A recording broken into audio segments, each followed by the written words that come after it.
Don in London, hello. It's July 12th, 2009. Time just after 10 o'clock in the morning. I'm still not running to schedule. I normally do these videos around about 8:30 in the morning, then spend time converting them from one file type to another, which is easier to upload on YouTube or the other sites where I put my videos.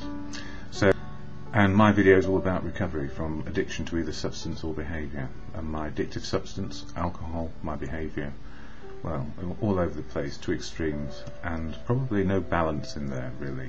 Striving to be as good as I could get, be perfect, perfectly okay. And that was the image I wanted. And I don't know that I was ever that person. Confident, self-assured. I don't know if I was those things either. I think there was a lot of fear which drove me to keep on going, no matter what. And my main coping strategies were to use my willpower to keep on going, to put oblivion before anything else often. Simply get oblivion to get rest, and then go on to work hard and hard and harder, and keep on going. And that's what I thought everybody did. What I didn't realise is that for a lot of the decades I was just trying to do whatever life seemed to want me to do. A lot of people were making good choices around their family, community and society. So I was a very good workaholic as well. Did that for over 30 years, and that's not bad. But you know, doing 12 to 14-hour days for long periods of time throughout my work history took the edge off me, and in order to cope with that I used alcohol to seek oblivion and to shut my mind up, because it was always full of information about how to help people and how to run business. So there you go. We can all get into this particular pickle. If we keep on doing something for a long time, and I was pickled, then I can understand the consequences that I became addicted to alcohol and other behaviour, which was outstandingly well, it was very unhelpful to me and probably to other people. I was always on the go and never really able to get into the deep of any situation. I was a man with an ambulance and sticking plasters to help people. And I helped myself? No, not really. Coping strategies like booze really didn't work for me in the end, and it laid me low, put me in hospital. I nearly got the last rites, although I'm not a Catholic, and the priest said, "Don't be so fussy," when I remonstrated with him. So, you know, life is as it is today. A bit of recovery, a bit more sense about what the day can be. So fellowship helps me immensely, and the Fellowship of Alcoholics Anonymous is the one I attend most days, or I talk to people in the fellowship most days. I can't speak for the fellowship, nor would I want to, because it's full of unique, authentic people, and unique, authentic people will speak their mind when they choose, and in the arena which is comfortable for them, and often that is in the meetings of AA. So we all go to meetings, and at the beginning of every meeting we have an AA preamble which actually discusses what is AA. And when I share it, I have to remind myself that what is AA is what we experience on a daily basis. So some meetings can be absolutely wonderful, and some meetings can be absolutely tragic, and some meetings we think, why on earth are we there, because we can't connect at all. So it really does depend on how we are feeling, and the people in the group meetings, how they are feeling, which give us an inkling as to what is going on. But this statement keeps us safe, and it says here, Alcoholics Anonymous is a fellowship of men and women who share their experience, strength and hope with each other, that they may solve their common problem and help others to recover from alcoholism. The only requirement for membership is the desire to stop drinking. There are no dues or fees for AA membership. We are self-supporting through our own contributions. AA is not allied with any sect, denomination, politics, organisation or institution, and is certainly not connected to my videos. They are my personal opinion and my belief system, if you like, and what works for me. It neither endorses nor opposes any causes. Our primary purpose is to stay sober and help other alcoholics to achieve sobriety. And the reason why I mention always, unique, authentic people in AA don't need to be spoken for.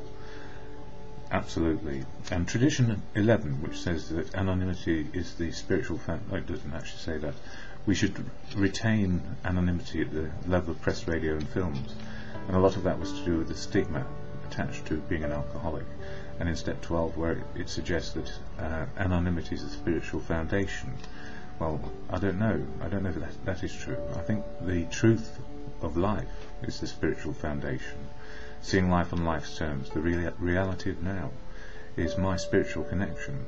So whilst anonymous sounds spiritual in some contexts, actually I believe it is the sanctuary. Anonymity provides sanctuary to find our spiritual path, to learn the truth of now and live the truth of now, and to experience the truth of now.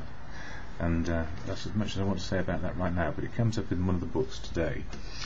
I share AA literature simply because it helps me on a daily basis, and I use the daily reflections, which is 1 page a day, and as Bill sees it, which can be as many pages as you need to maybe steady your hand and keep a weather eye on your sobriety, or a sharp lookout for pubs which are not good for us.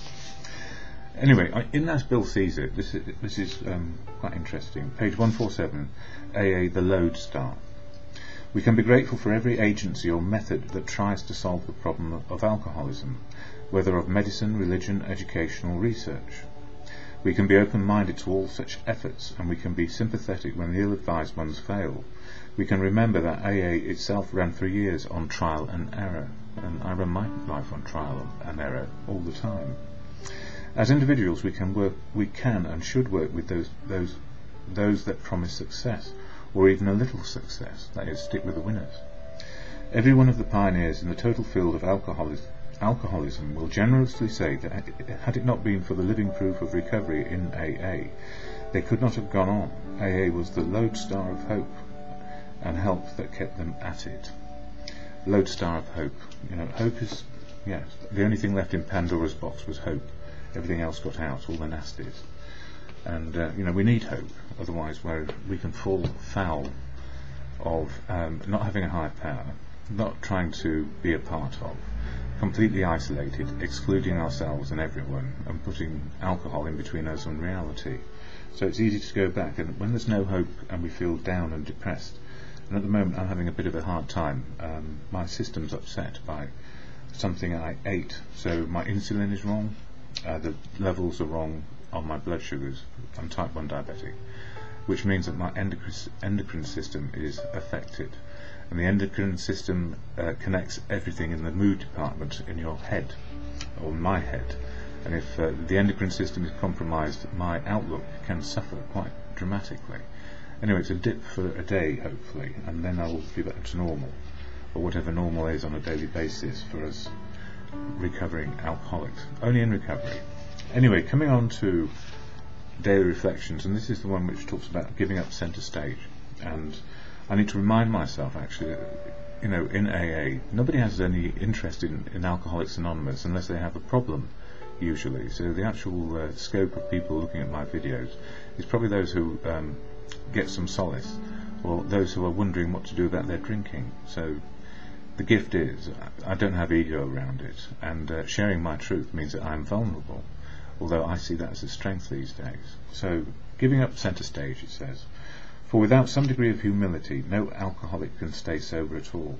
Without it, they cannot live to much useful purpose, or in adversity be able to summon the faith that can meet any emergency. Why do I talk of that word humility? I am not humbling myself toward other people. That's very important. We have our choices in our outlook. I am not humbling myself toward other people, but toward God, as I understand Him. Humility means to show submissive respect, and by being humble, I realise I am not the centre of the universe. When I was drinking, I was consumed by pride and self-centredness. I felt the entire world revolved around me, that I was master of my destiny.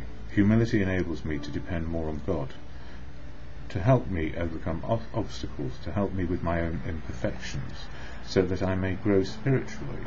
I must solve more difficult problems to increase my proficiency, and, as I encounter life's stumbling blocks, I must learn to overcome them through God's help.